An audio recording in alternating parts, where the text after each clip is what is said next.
Vamos agora à sétima exceção das regras de concordância verbal com o sujeito determinado e composto.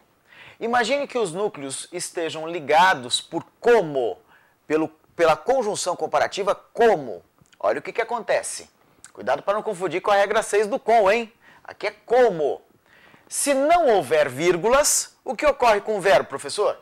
Ele vai para o plural. Então, se não houver vírgula, o sujeito é determinado e composto e o verbo vai para o plural. Então, aqui comigo, ó, a alegria como o paraíso existem. A alegria como o paraíso existem. Quem existem? A alegria como o paraíso.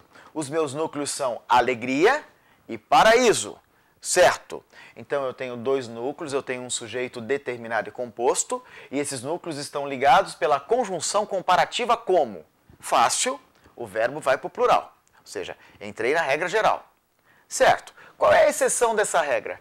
Se houver vírgulas. Porque quando eu coloco o como introduzindo o segundo elemento entre vírgulas, eu terei o quê, minha gente? O aposto comparativo. Isso. Você viu aquele exemplo lá quando o professor explicava Betânia, brilhante como a Vânia, conquista alunos diariamente. Brilhante como a Vânia, aposto comparativo. A alegria como o paraíso existe. Como o paraíso sofrerá alteração da função sintática. Então aqui nós temos como o paraíso como segundo núcleo do sujeito composto. Aqui em como o paraíso nós teremos o quê? Um aposto comparativo. E aí o verbo não vai concordar com ele não. O verbo vai concordar com o sujeito que virou simples, ó. A alegria passou a ser sujeito determinado e simples. A alegria existe. Então, fácil para não errar mais. Sem vírgulas, ligados por como, verbo no plural. Se houver vírgulas, nós vamos ter o verbo concordando com o primeiro e único núcleo, que é o sujeito simples. Faça o exercício. Muito bem. Se você marcou aqui, ó, a aula como estudo em casa completa-se errado, acertou a letra A. Porque aqui nós não temos vírgulas. Se nós não temos vírgulas, o sujeito é composto.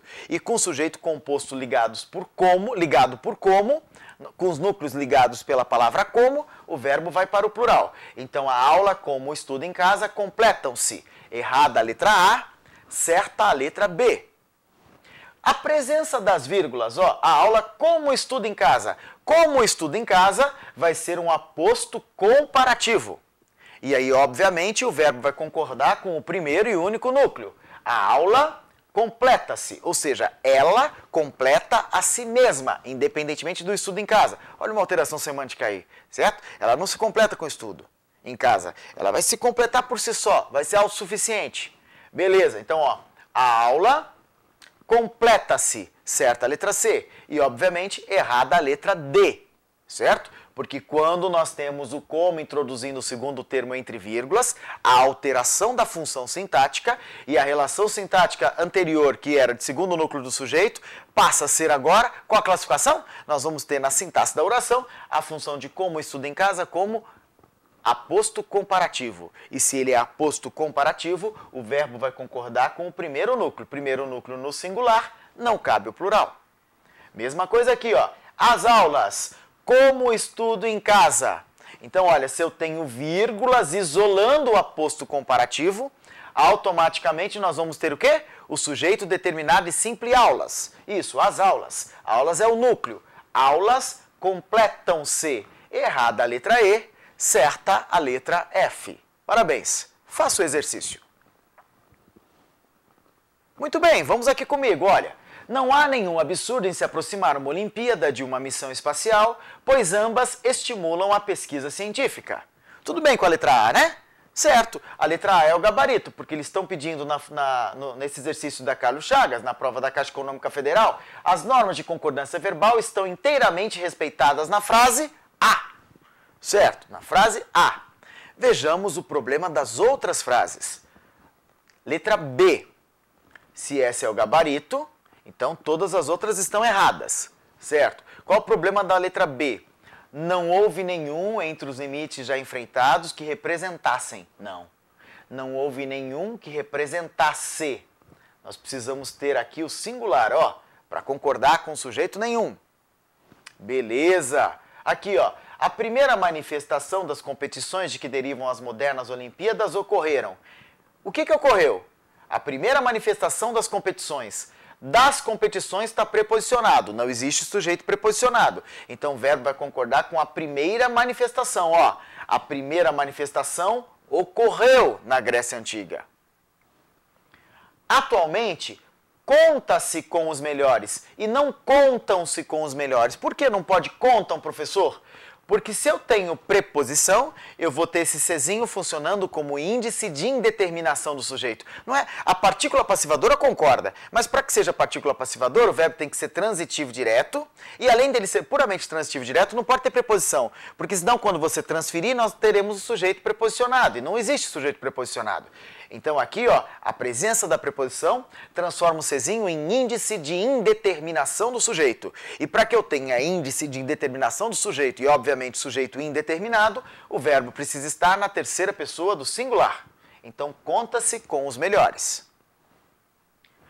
Os desafios que se devem enfrentar representam o esforço. Os desafios que se devem enfrentar representam. Olha, os desafios que se deve representa, não pode. Então você tem que consertar aí, concordando com o núcleo que lhe puxa. Observe aqui a seguinte informação, ó.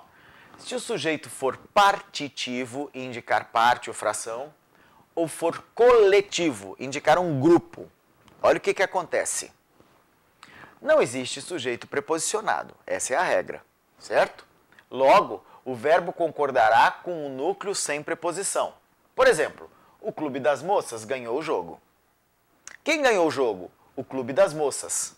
Qual é o núcleo? O núcleo é sempre o não preposicionado. Clube. Certo? Então, clube é o núcleo e o verbo concordará com ele. O Clube das Moças ganhou o jogo. Tudo bem até aqui? Certo. Agora, só o núcleo partitivo ou coletivo admite a concordância com o termo preposicionado. O bando de aves passou ou passaram ali.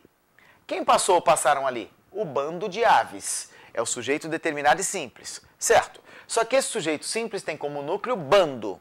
Só que bando é um núcleo que é um substantivo coletivo. Pelo fato de bando ser um núcleo que é um substantivo coletivo, o que acontece com o verbo?